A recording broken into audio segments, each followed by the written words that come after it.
السلام علیکم ویورز، میں ہوں شہزاد چوہان، آپ دیکھ رہے ہیں یوٹیوب چینل۔ آج آپ سے میں یہ بات کرنا چاہتا ہوں کہ بجلی جو ہے وہ دوبارہ مہنگی ہو گئی ہے، اور گیس جو ہے وہ بھی پچھلے دنوں مہنگا ہوا تھا، اور اب پٹرول بھی مہنگا ہو گیا ہے۔ ایک دن بجلی مہنگی ہوتی ہے، اگلے دن گیس کی قیمت بڑھ جاتی ہے، اس سے اگلے دن پٹرول کی قیمت بڑھ جاتی ہے۔ روز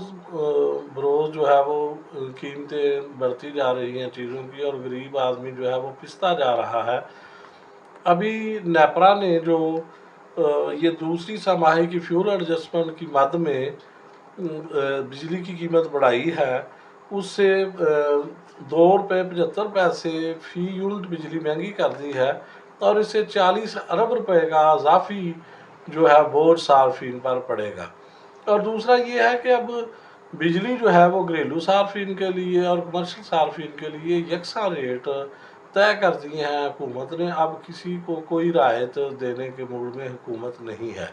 تو بلاول بھٹو صاحب جو انتخابی مہم کے دوران 300 یونٹ فری دینے کا اعلان کر رہے تھے بار بار کہ ہماری حکومت آ گئی تو ہم 300 یونٹ لوگوں کو فری بجلی دیں گے، تو اب بلاول بھٹو صاحب پتہ نہیں کس بل میں چھپے ہوئے ہیں، وہ تو کہیں نظر نہیں آ رہے۔ میاں شہباز شریف صاحب کو وزیر اعظم بنوانے کے بعد اور اپنے والد آصف علی زرداری کو صدر بنوانے کے بعد وہ کہیں نظر نہیں آ رہے، اور ان کا وہ وعدہ 300 یونٹ بجلی فری دینے کا جو وعدہ تھا وہ تو بالکل ہی ناممکن بات تھی، لیکن عوام کو وہ یہ ہے کہ لبھانے کے لیے ایسے وعدے سیاستدان انتخابی مہم میں پھر کرتے ہیں کہ چلو ایک دفعہ ووٹ تو لے، بعد میں دیکھا جائے گا جو ہوگا، حالانکہ سب کو پتہ ہوتا ہے کہ یہ ممکنات میں سے نہیں۔ تو دوسری پارٹی استحکام پارٹی والے بھی 300 یونٹ بجلی فری دینے کا اعلان کر رہے تھے، وہ بھی حکومت میں بیٹھے ہوئے ہیں۔ علیم خان صاحب وفاقی وزیر ہیں، اور امن چودھری صاحب ہیں، اور دیگر وہ جو بگو صاحب ادھر سے شاب سے ان کے جیتے ہوئے ہیں، تو یہ وہ بھی حکومت میں بیٹھے ہوئے ہیں، اور انہوں نے بھی یہ اعلان کیا تھا کہ ہماری حکومت آئے گی وہ 300 یونٹ بجلی فری دیں گے۔ تو اب سب خاموش ہیں، اور بجلی کی قیمتیں جو ہیں وہ بڑھتی جا رہی ہیں۔ پہلے ہی بجلی کے بل اتنے زیادہ آ رہے تھے کہ غریب آدمی کی پہنچ سے دور ہوتے جا رہے ہیں، اور اب مزید یہ اسی طرح کے پٹرول کی تقریباً 10 روپے فی لیٹر قیمت بڑھا دی گئی ہے، جو کہ پہلے 280 روپے تقریباً لیٹر میں قیمت تھی، اور اب 290 پہ چلی گئی ہے۔ پٹرول کی قیمت جب بڑھے گی تو ظاہر ہے پھر ہر چیز کی قیمت بڑھ جاتی ہے۔ بجلی چونکہ ہم بناتے زیادہ تر پٹرول سے ہیں، پچھلے سال حکومت نے یہ اندیا دیا تھا جی کہ دوسرے ذرائع سے جو ہے وہ بجلی بنائیں گے ہم، شمسی توانائی سے اور سولر سے، تو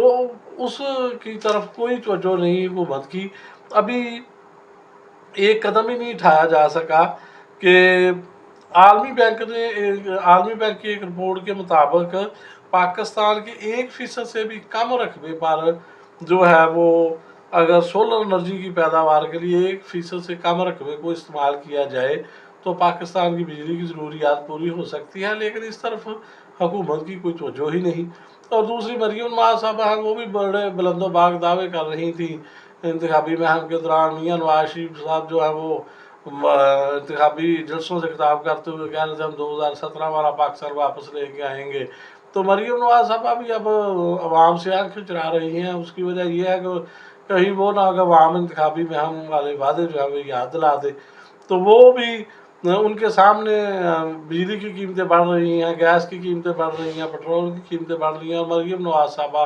جو ہیں وہ مسلحتاً خاموش ہے، ان کے منہ سے ایک لفظ بھی نہیں نکل رہا کہ